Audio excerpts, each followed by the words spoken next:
ভালো আছেন চাচা? এখন কি পাটের আগের মতো ডিমান্ড আছে? আগের মতো কি দাম পাওয়া যায়? বলতে পারলাম না তো এখনো এবছর কেমন পাটের demand।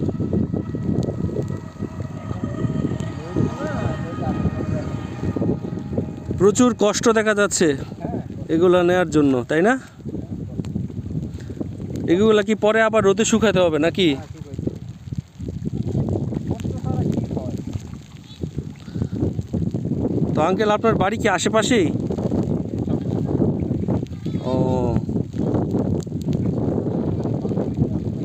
আচ্ছা আচ্ছা, এটা কি আপনার নিজের ক্ষেতের ছিল, তাই না? হ্যাঁ,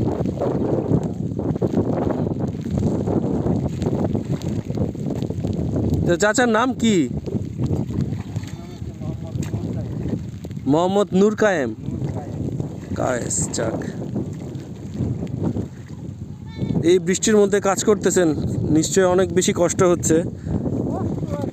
সাধারণ মানুষ কষ্ট তো করতেই। এগুলা কি আবার রোদ্রে শুকাইতে হবে, তাই না সবগুলা?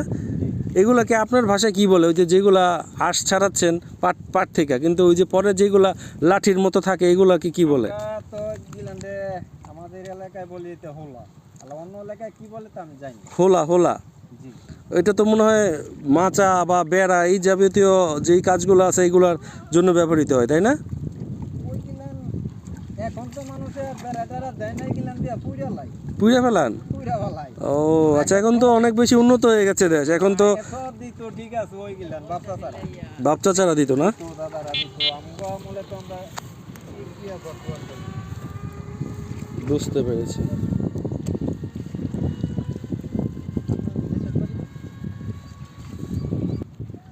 এর আগে আমি এই জায়গারই এই আপনার ধান নিচ্ছিল, ধানের ভিডিও করেছিলাম, এটা অনেক বেশি ভাইরাল হয়েছিল, অনেক বেশি। তো এটা আসলে আমাদের গ্রাম বাংলার অনেক বড় ঐতিহ্য যা আপনি করছেন। এটা আসলে অনেক এখন অনেকেই হয়তো বা এই ফসলটা এখন করে না। এখন করে না, আগে ওই বেশি ছিল, আগে অনেক বেশি ছিল। অনেক বেশি ছিল, ব্যাপারও ভাবে ছিল। এখন তেমন না। আগে তো মিল ফ্যাক্টরিও বেশি আছে, পাটের মিল বেশি আছে, চলতে বেশি।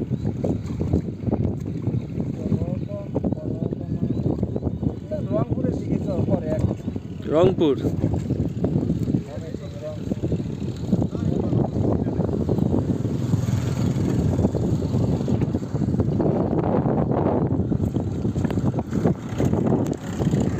তো বন্ধুরা, আপনারা দেখতে পাচ্ছেন যে সুন্দর করে কতটা কষ্ট করে, সুন্দর বা কতটা কষ্ট করে তারপরে ওনারা এই শোলা থেকে পাট চাষ করার পরে কি প্রসেসের মাধ্যমে, কি পদ্ধতির মাধ্যমে আসলে ওনারা নিয়ে থাকেন।